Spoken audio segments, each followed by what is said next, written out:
I didn't know that noble knights kidnap, extort, and steal. They don't do that. They fight for the king, for good and for our lord.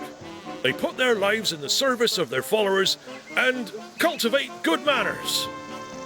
Then I must have misheard the Stinky Wolf's comments. Not at all. The man is a good-for-nothing and a charlatan, and has sullied the chivalric code of honor. It almost sounded as if he had included you in his remarks, my lord.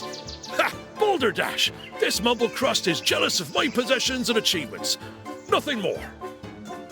Well, one must say that over the last few years, our range of activities has, of necessity, expanded somewhat. To deceive, cheat, and plunder? For God's sake! Rodolfo, can you please explain to this nun that she has no idea what she's talking about and needs to hold her tongue once and for all? I think we should all take a deep breath and save the rattling of weapons for the enemy, hey? It's about to get uncomfortable. Over an arduous pass, the troop finally reached the hill on which Goetz suspected his adversary. Quietly now. And there he stood, a gruff warrior, marked by battles, with a wolf skin over his shoulders, his eyes fixed on the distance. A truly fearsome person, Adelheid thought. Men, spread out and on my signal. The men did as ordered, and Goetz himself adjusted his nightgown once more, before broad-shouldering himself. Well, if it isn't the scruffy squirrel! Ha ha! Startled, the bitten wolf turned around and immediately saw his adversaries. Ha! Surely you didn't believe in the first place that you were superior to a real knight, you hedge rider! Your pathetic position will not change if you try to drag my reputation through the mud with false allegations. I don't know what reputation that is. Or shall we ask Farmer Gunnar, who found nothing but a pile of ashes instead of his well-stocked cowshed? Liar! Or perhaps the modicum of honour you forfeited when you attacked the Rhineback monastery and drove the monks naked into the snow. All fairy tales! Enough of this! Get him, men!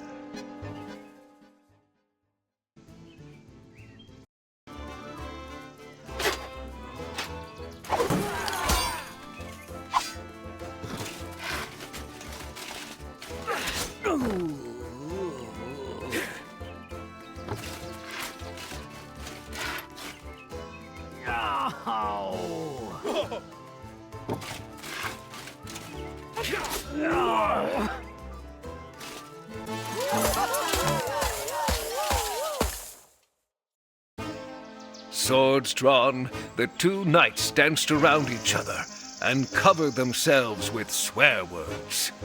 You greaseball, you! Saddle goose!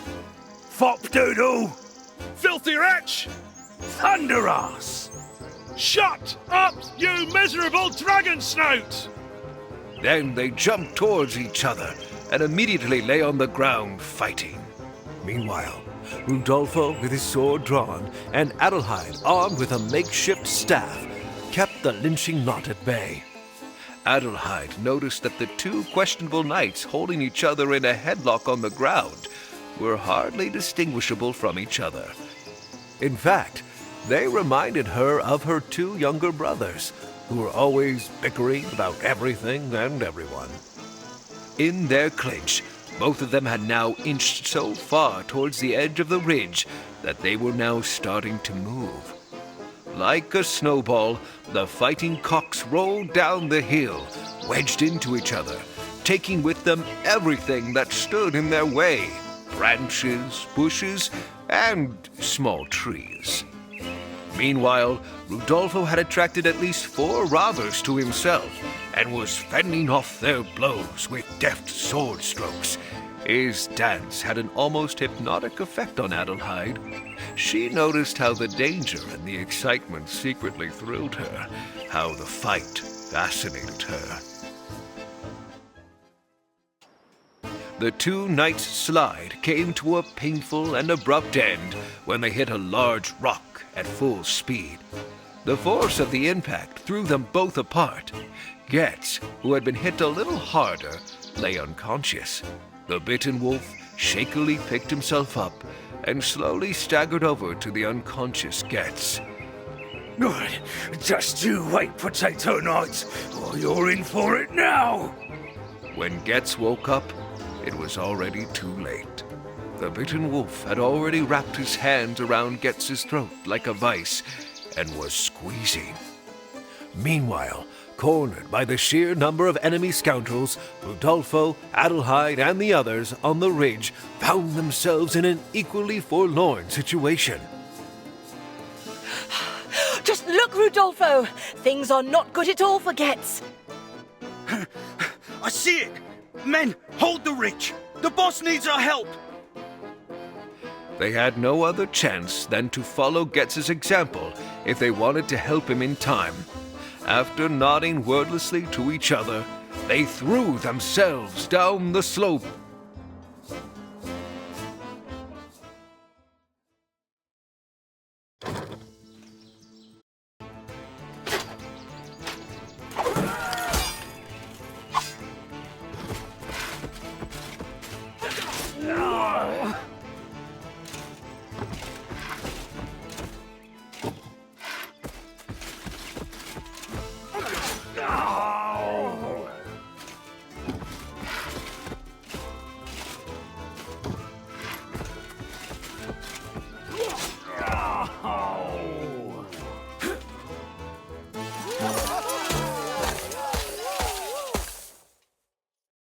Goetz was in worse shape than Adelheid and Rudolfo could have seen from the hill. Now only a miracle could have helped him. At that moment, Goetz felt the ground begin to vibrate rhythmically, as if someone was excitedly beating the war drums in the distance.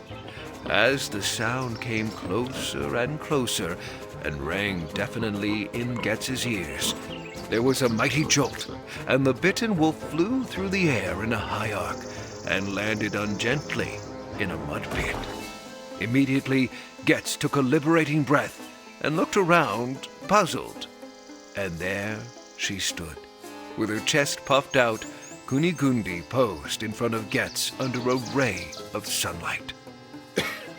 Right, you hellcat, I could kiss you, you faithful soul. But next spring, you're due. I promise you that much. Right, now get out of here. When Adelheid and Rudolfo came to a halt after their slide, they only see Kunigundi's dust cloud descending in the idyllic morning light. Rudolfo and Adelheid are relieved that Goetz is all right. However, the calm was abruptly over when a voice sounded from a distance that no one knew. Wolf! Surrender! The lynching lot will find its end today. Immediately afterwards, another voice. See good at snout bank. We're on your tail. Turn yourself in. And a third. Well, if it isn't Simon the Slasher, your end is near. More and more voices spoke up.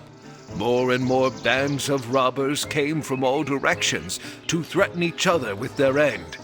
Slowly, it became crowded and uncomfortable. Now, the sparks were flying everywhere. Swords clanked, and the roar of hundreds of outlaws who wanted to get at each other resounded through the forest. Where did they all come from? Away with you, you toads! Or shall I beat you out of my forest one by one? At him, men! Suddenly, 4 of his own followers grabbed Goetz by the arms and legs and carried him away. This is for your own protection, Chief. Quickly, men, carry him over to Adelheid. In the meantime, Adelheid had discovered the remains of a badger's den, which provided a makeshift shelter for the ever-approaching battle. Goetz struggled and squirmed. Let me go! The wolf must tell me who hired him! Let me squeeze it out of him! Sometimes it's better to keep your head down, boss, and the wolf won't run away. We're safe here for now until the fighting is over. While everyone squeezed into the badger's den, Rudolfo ordered some of the men to defend the entrances against approaching adversaries.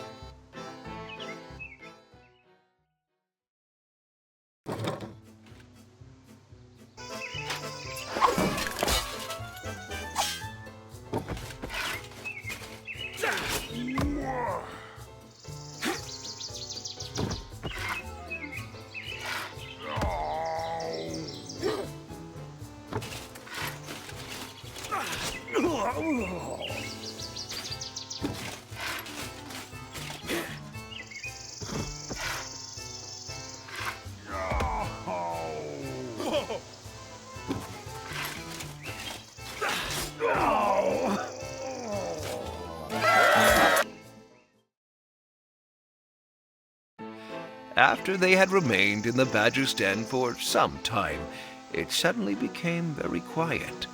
Rudolfo cautiously stuck his head out to assess the situation. I think you can come out. No one is moving up here. The whole forest was littered with moaning and unconscious fighters from various gangs, many of whom Rudolfo knew. Oh, I'll be damned. These must be all the gangs south of the Lintworm. They've all been bashing each other's heads in. Maybe our furry friend can tell us what's going on here. Goetz, still angry, stomped toward the bitten wolf, who was still lying exactly where Kunigunde had put him. Well, speak up, pretty one. Who put you up to this? And what is all this charade about? Our time is over, Goetz. No one needs knights anymore.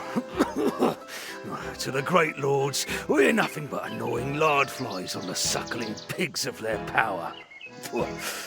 Why bother with the lesser nobility when you can buy obedient armies of soldiers? Stop dodging! If I want to hear tales of woe, then I'll go to the four-legged fowl. Now out with it! 12 gold coins. That's all we're worth to these royal cheesers. Who promised you the money? De Rouge Goetz, the Duke of Lorraine himself. But you'll never get near him. He'll deny everything. You can forget that. Let the devil take me! What's he got against me? I don't even know him! Then suddenly, several broken voices spoke up. He hired us too! Us too! But for 17 gold coins.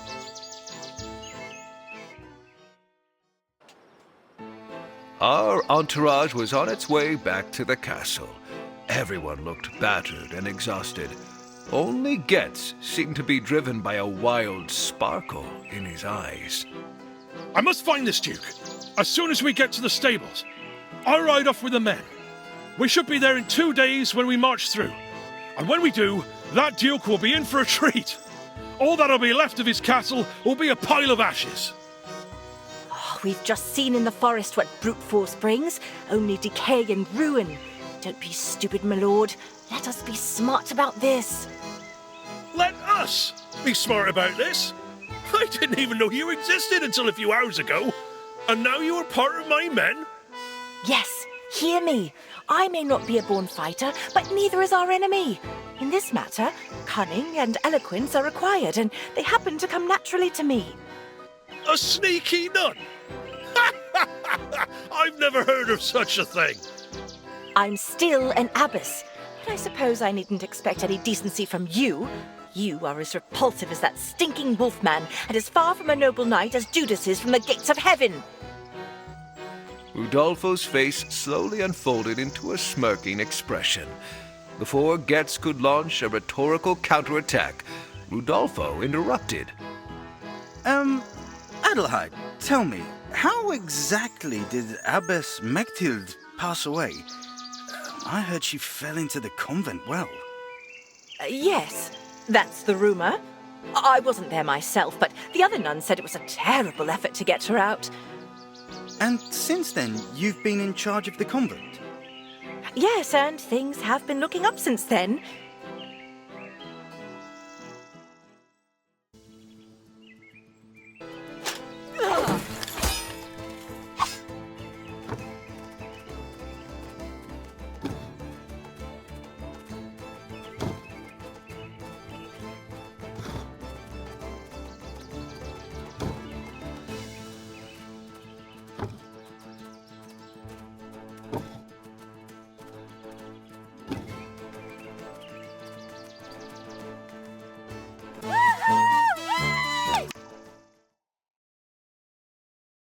Be that as it may, we don't need a block on our leg, no matter how cunning it may be.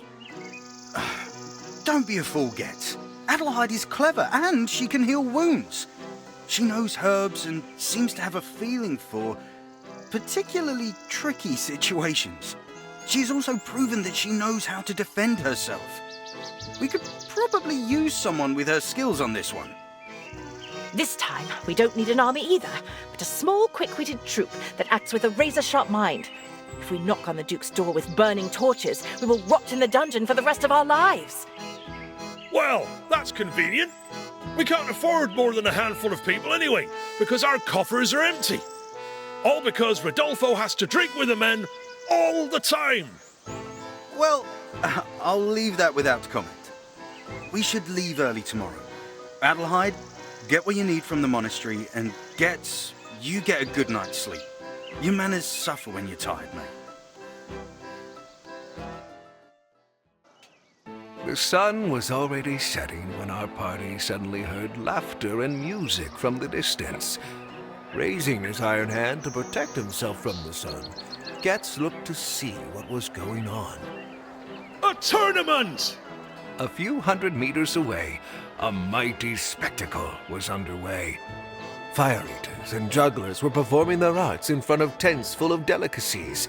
Illustrious dancers were moving to the sounds of shepherd flutes, and in the midst of it all stood a magnificently equipped and generously seated battle arena. Oh my, it has been a long time since we were invited to a tournament.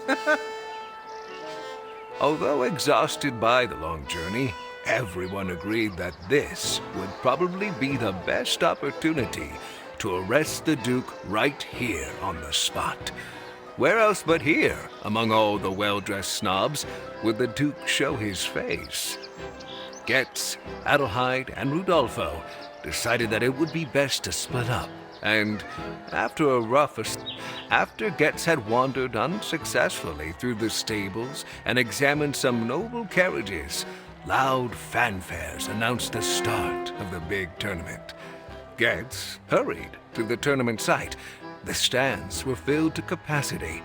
The murmurs died down, and it became quiet. Gentlemen, ladies, counts and barons, please rise for the man of the hour, the most handsome, humorous, and witty ruler who walks under the sun. Let your hands fly for the patron of the arts, the messiah of culture, and the savior of the needy. Open your hearts to the unique Duke of the Crimson Lands, Lord Reginald de Rouge. Applause burst forth, and the audience stomped so that the tribune trembled. Accompanied by thunderous drums and lute playing, a princely man entered the arena. The smile under his distinctive mustache was as bright and penetrating as the muzzle flash of a musket. So, that's him, thought Goetz. Lords and ladies, noblemen and noblewomen, I welcome you all to the first completely peasant and knight-free spectacle in the history of our beautiful realm. The audience was hysterical, and de Rouge had to wait for the wave of applause to subside before he could continue. Do me a favor. Turn your noses up to the sky and tell me what you smell. Well, exactly. You smell nothing at all. No sweat, no pig excrement, no pestilence. And best of all, no whiff of thick-armed, dumb-talking, boastful, blood-sucking, brainless, and pompous knights. Rouge once again let himself be celebrated by the crowd. And that's when Goetz was overcome. Head over heels, he rushed into the fighting arena and straight at Rouge. Instead of taking cover from the bearish knight, Rouge made an elegant lunge at the right moment and put out a leg. Goetz stumbled, fell heavily, and moments later felt a black leather boot dig into his back. Rouge posed triumphantly, theatrically holding his nose with his thumb and forefinger. The crowd erupted in thunderous laughter. Oh, one specimen must have slipped through our fingers, and a particularly weighty one at that. Before Goetz could get up, he was put through the ringer by two broad-shouldered guards. Come on, speak up. Tell our guests who you are and what you wanted to achieve with your little show. Take your greasy hands off me! You know exactly who I am, you puss in boots! I demand to see the king! Where is he? The king? Does it look like the king is prancing around here? Does it look like we're missing the king here? And again, there was frenzied applause from the assembled audience. At that moment, more guards carried first Adelheid and then Rudolfo into the arena. We caught this nun practicing with tuning weapons, and this guy here was just about to help himself to the hearty buffet. Ah, yes! What an interesting mix! An armless robber knight, a nun, and a royal guard? Are you some kind of moronic theater troupe? The Duke's scorn knew no bounds, but neither did Goetz's temper. A wild mixture of wounded sense of honor and adrenaline erupted in an explosive liberation blow that sent Goetz guards flying through the air.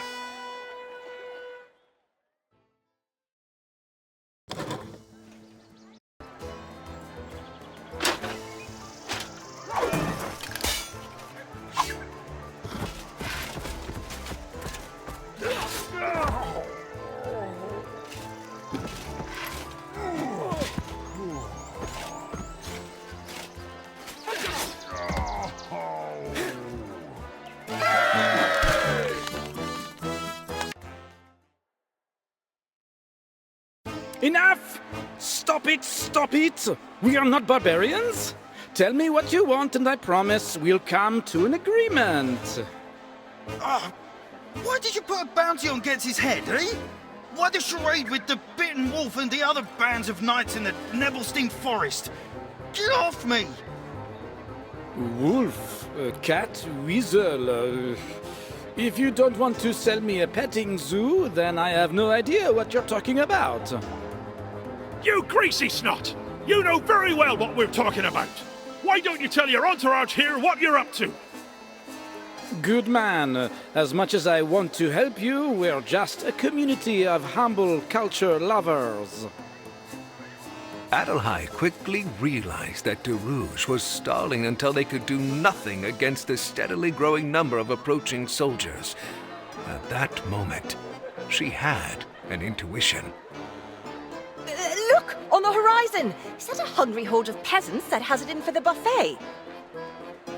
Adelheid, Goetz, and Rudolfo took advantage of the rising panic to make their way to the carriages. They jumped on the first one and dashed off.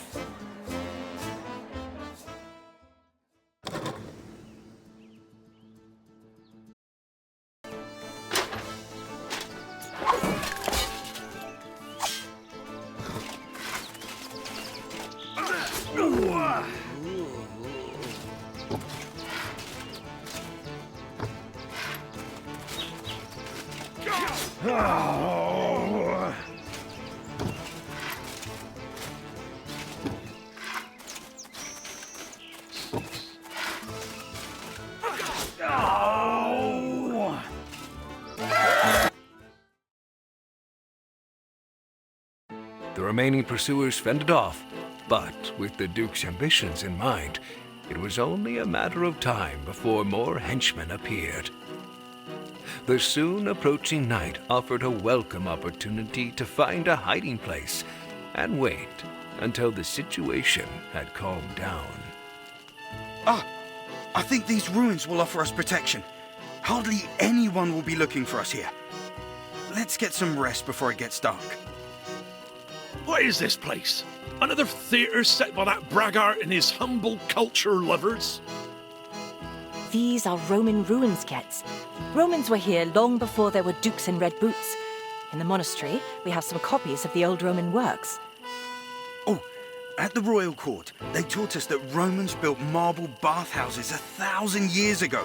They built huge structures just to transport fresh water from one place to another. Well, it seems to me that you can't have been too clever if all that's left of them is this pile of rubble. The libraries are richly filled with stories of powerful civilizations. Each of them joins the eternal cycle of rise and fall, as if everything seemed to belong to a divine plan. This thought made Goetz think, and he came to the conclusion that this divine plan was probably not to his liking. What have I actually done to you two? The one wallows in the ducal tablet, and the other discovers her love for fighting and completely forgets about it when we have a mission here. What kind of stealthy intruders are we? Everyone in this duchy knows our faces. How are we supposed to approach the ducal castle even by 1 mile? It happened just as Wolf said. The Duke just denies everything and we trot back home. Without money, without work, without honor. I'll lose everything. And to top it all, no trace of the king giving a helping hand to an old friend. Hello? Don't you understand what is at stake? But Rudolfo and Adelheid did not answer. They had already fallen asleep peacefully.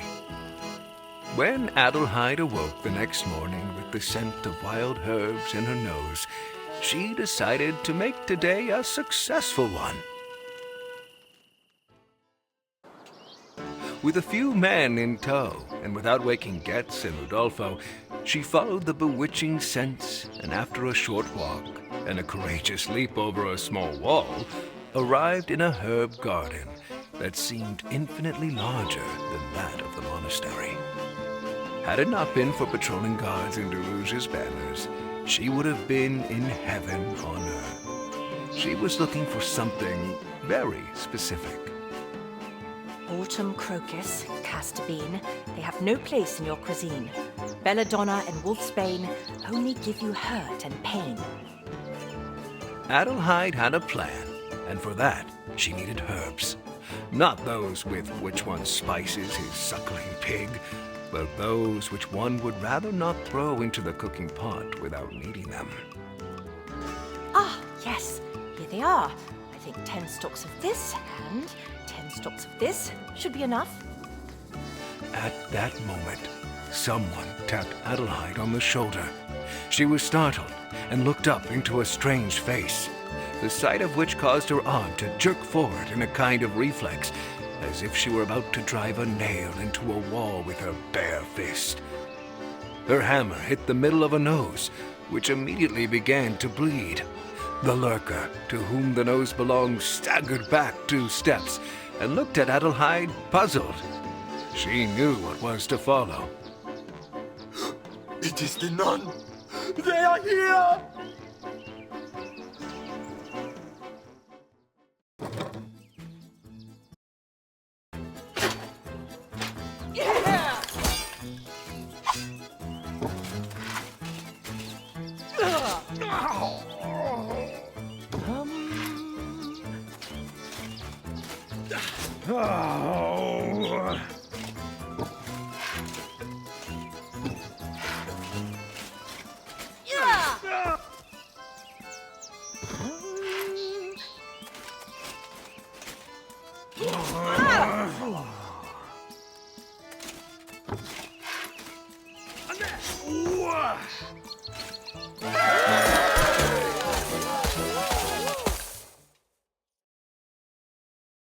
The adrenaline still made Adelheide's heart beat faster, and she found it difficult to articulate the plan properly to Goetz and Rodolfo. And this is how we could enter the castle. Goetz and Rodolfo, still a bit sleepy, looked at each other in disbelief for a moment. Goes off alone, Conceives a diabolical plan all by herself, puts the whole mission in danger. knocks a guard's nose bloody. I love it. I don't know. Since Goetz, in his dejection, was unable to come up with an alternative plan, Adelheide's plan was a done deal. Our heroes scrambled up an extremely steep slope in the shade of accurately arranged vines. How good that these gnarly plants offered protection, not only from the burning sun, but also from the gaze of the now numerous guarding henchmen of the Duke. Thinking of the Duke entrenched and frightened in his castle elicited a dull laugh from Goetz now and then. He missed this feeling of superiority. This constant sneaking is driving me crazy. Crouching here, waiting there, whispering, hiding, watching. None of these words ever came up when the king knighted me. Shh! If it weren't for some trick or other, you'd already be in the dungeon with our mustachioed friend. Adelheid has the plan. We follow. If there is one thing that never seems to run dry in this duchy, it is wine. And it is this very wine that will lead the way for us to De Rouge. Actually, in two ways. Men, that's exactly where we need to go in. Leaving the slope behind and now crouching behind a fieldstone wall, Adelheid pointed to a large semicircular cellar door.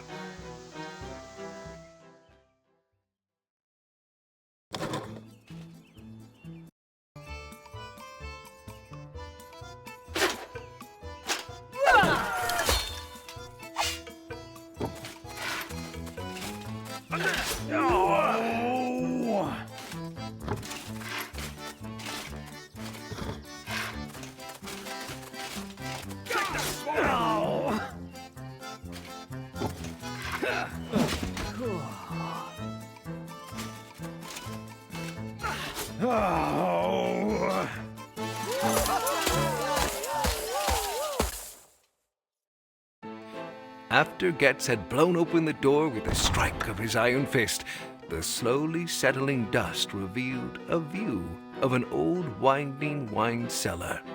A considerable number of large oak barrels were stacked up to the ceiling. Ah, Adelheid, this finally seems to be a plan to my liking. But I think you overestimate our thirst a bit. A barrel? Ha ha! I could probably empty that for you, but Rodolfo here can't even manage half a barrel. Surprisingly, I didn't have in mind to drain the entire Duke's court. And if I did, it wouldn't go like this. A disappointed murmur echoed through the vault. I already noticed during the spectacle that every single wine barrel had the same distinctive branding, namely the silhouette of a chalet on a hill.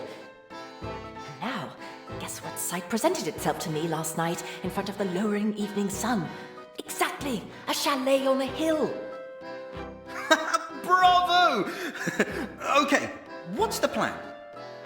Adelheid took the herb she had picked in the morning out of her bag. This, gentleman, is the wolfsbane. The flower may look like a helmet, but it has more in common with a sword. If 1 quint of the extract of this plant is swallowed, the unlucky person concerned will face agonizing hours. If it is more, then God have mercy on him.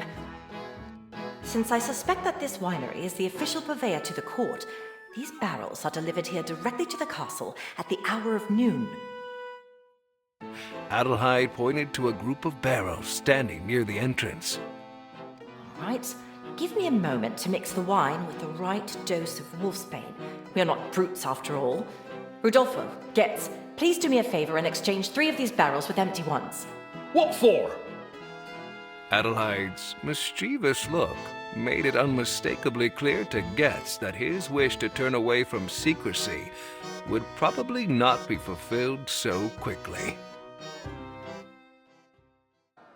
And does your plan take into account what happens if we just end up in a dull inn? After a horse-drawn cart had loaded them up, the 3 wine casks had been rocking back and forth and up and down for quite a while now. Crushed noses and ribs matted by sharp pieces of armor were complemented by suppressed wailing. In Goetz's and Adelheide's barrel, on the other hand, there was embarrassed chatter. The plan will work. I'm sure of it. Did you know that it was the knights who paved the way for me to the monastery? If my mother were here now, she would tell you how I wanted only one thing every night, another adventure story. Although I could recount them all by heart after a short time, I couldn't get enough of the tales of Stephen the Striker at the edge of the world, or the incredible ramblings of the twins John and Jonathan through the Troll Heights. Do you know the peat-digging gang, with Tom Thimble, the cheeky Margaret, Squire Mo with the funny little pipe? Adelheid? Oh, yes, sorry. Anyway, I was so eager to learn that my parents had no choice but to take me to where there were more books, without exposing me to the danger of real adventures. What would you say if I told you that not so long ago, I had the honour of sharing a pipe with Squire Mo? It was rainy that day in the year 1498, and oh! In his lively narration, Goetz gestured so strongly that he caused the barrel they were sitting in to sway. The next rough patch tipped the barrel, and it rolled off the cart, taking more barrels with it. Just before the cart could pass the castle gate, a handful of wine barrels reminiscent of rambunctious children could be seen rolling down the long slope that connected the castle with the palace garden.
The way to the castle now led through the palace garden, which was so lavish in size and splendor that Goetz's entire fiefdom seemed like the barren field of a hapless farmer. Finally, back at the castle gate, our entourage was presented with a pleasant, if pitiful, sight. The unplanned excursion into the countryside had given Adelheide's wolfbane-infused wine enough time to unfold its full effect on the entire guard battalion. The way was clear. You good-for-nothing country bumpkins!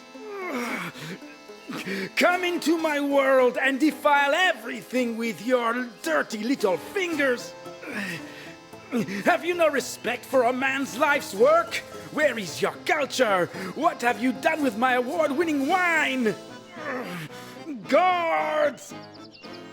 The voice of de Rouge resounded from the upper floors of the castle, but there was no one left to obey the Duke's orders, and so our heroes climbed the magnificent staircase unhindered. Stay down there! There's nothing for you maggots up here! Maggots! Stay away, bodyguards! Stop them!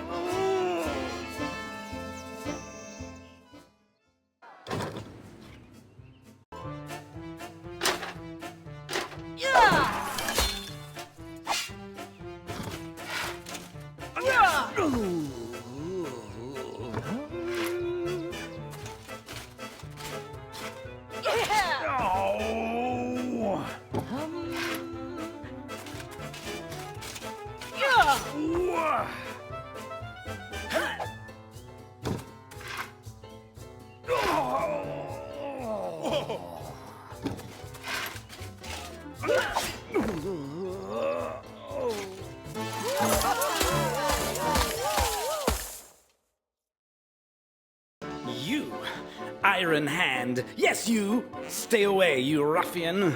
Your destructiveness almost dragged our ranks down with you. But without me...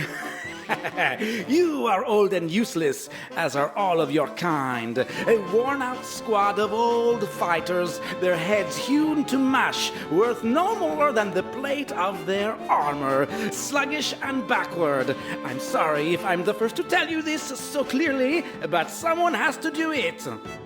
Goetz grabbed the half-naked Duke by the boots and held him straight upside down out the window. Whoa! I don't know about the strength of your boots, but this iron hand is a bit unreliable, thanks to a little incident these days. Ah, why are you doing this to me, you gross pinhead, you? You can't keep your mouth shut even in the face of your own feces. Can you, Darouche? You know what I can still do with my head? Count to 3. Now listen, I want to talk to you. We don't want to talk, we want answers. And we want them now. 1. Okay. The wolf thing, the gangs in your forest, that was my idea. Ah, what a surprise. Go on. You knights are completely out of control. You interfere. You do what you want. You are unpredictable. You're impossible to negotiate with.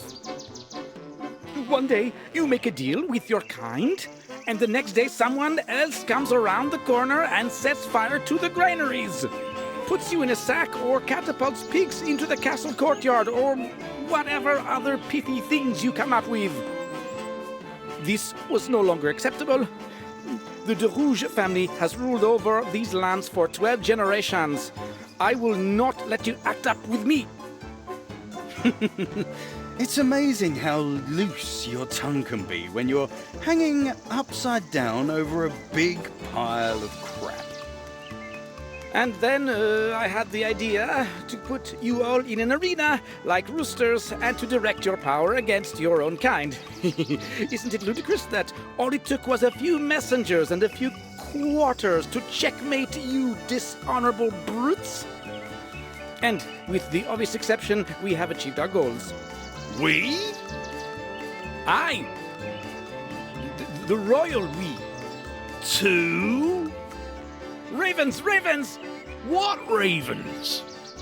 We are all ravens! Have you completely lost your minds? Now calm down.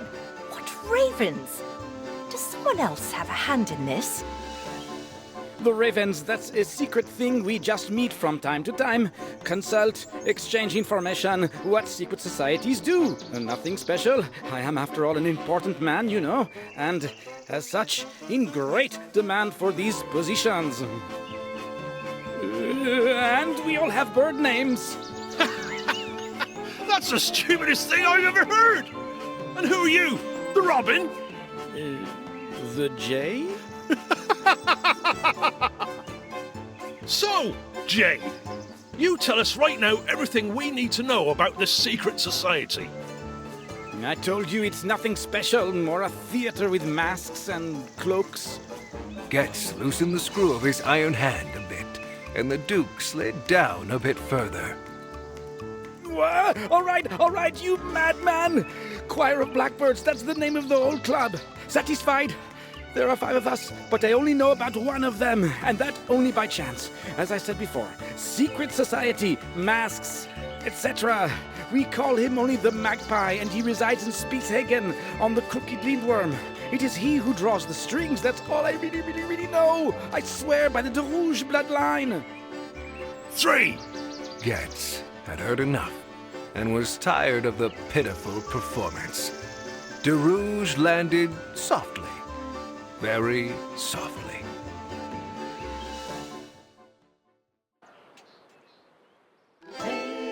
Chapter 4. Spehaagen was the largest city in the province and was washed on 3 sides by the Crooked Lindworm, the kingdom's largest river. Its massive city walls and imposing guild houses were witnesses to the prosperity of the artisans of this region. Goetz told Adelheid how Rudolfo and he had been here some years ago. The king had summoned him to lead the siege of Spehaagen. The citizens and guilds were to be persuaded to abandon their plans to acquire city rights and thus seek independence. King! We had catapults loaded on ships and fired sacks of the fattest rats you've ever seen behind the city walls. After 2 days, the spook was over and the council surrendered. And what happened then? Well, since then it was quiet. Rudolfo suddenly fell silent as they approached a large drawbridge that, only recently, seemed to connect the western gate of the city with the other side of the river. Peasants tried to make their way into the city in protest, but were held in check by the city guards. What's going on here? What does it look like? The peasants are protesting against the horrendous market fees, and I don't even blame them, said one of the city guards, and waved our companions through, but not without taking a due toll from them. We should help them. Adelheid, you know I respect your moral ambitions, but we already have a delicate mission ahead of us, and besides, we shouldn't attract more attention than absolutely necessary.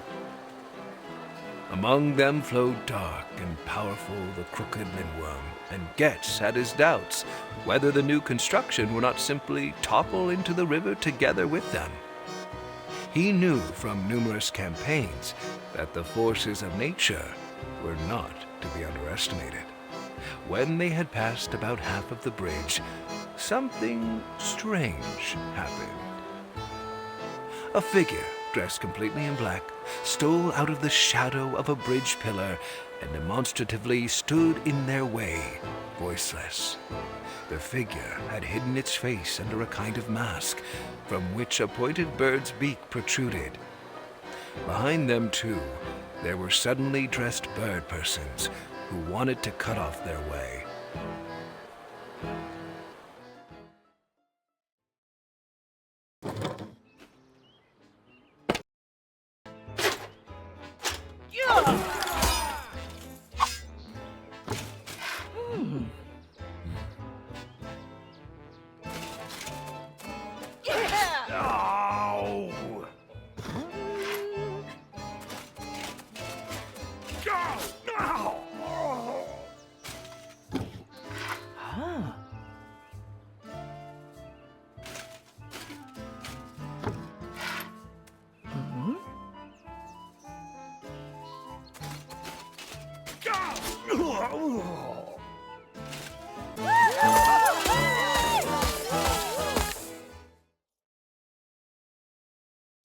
Well, at least we now know that we are already expected. Oh, come here, you two! I found something! Rudolfo had noticed that the henchmen all had symbols on their forearms, not painted on, but engraved, as was the custom with sailors. The signs, however, puzzled our heroes. We need something to write with. I have a feeling that this could become important again. Give Adelheid your book, Rodolfo. But boss... Pappleapap! No shame, Rodolfo. We have to hold on to this gibberish here somehow. Rudolfo pulled a leather-bound booklet out of his lapel and carefully handed it to Adelheid. But this is a cookbook, isn't it, Rudolfo? Rodolfo? Haven't you told Adelheid about your secret love?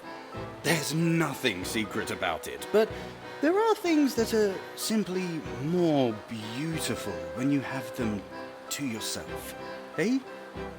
Braised lamb tips and wine, chanterelle ragout, grated mountain cheese and sage-piped perch. Oh, I suddenly got a terrible appetite. Is this page okay, Rodolfo? Good. Then let's see if these hieroglyphs somehow lead us to the roasted chicken. I mean, the magpie.